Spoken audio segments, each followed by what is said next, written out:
Flavourful and न्यूट्रियसफुल मटकी उसळ महाराष्ट्रीयन करीही बनवतात and मोड आलेले कडधान्याचे मटकी चटपटीत उसळ बनवणार आहोत। फुगून घेतलेले मोड आलेले मटकी, तिखट मिरची आवडीनुसार, कांदा आणि कांद्याची पात, मिरची, एक टॅमॅटो बारीक चॉप करून, बेसिक इन्ग्रेडियंट्स अवेलेबल असतील तेच घ्यायचे।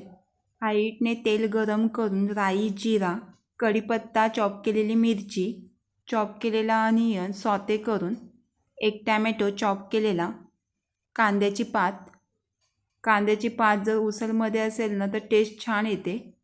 बेसिक स्पाइस, जास्तही मसाले कोणते टाकायला लागत नाही, हळद आणि गरम मसाला सर्व सॉते करून घ्यायचं आहे।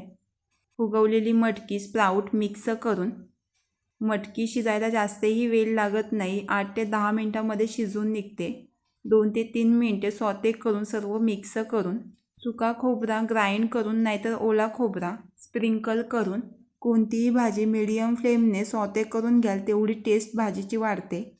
चवीनुसार मीठ मिक्स करून, जास्तही पाणी ॲड नाही करून घ्यायचं, ही भाजी वाफेनेही शिजते। 5 ते 8 मिनिटे झाकण देऊन उसळ शिजवून घ्यायची आहे। वरून कोथिंबीर, चटपटीत उसळ मटकी स्प्राउट प्लेटमध्ये सर्व करून, वरून अनियन आणि कोथिंबीर, चटपटीत उसळ, वरून लिंबू पिळून। आय फीड आपल्या चॅनलला सबस्क्राईब, लाईक आणि शेअर करायला विसरू नका आणि खायला आणि बनवायला विसरू नका।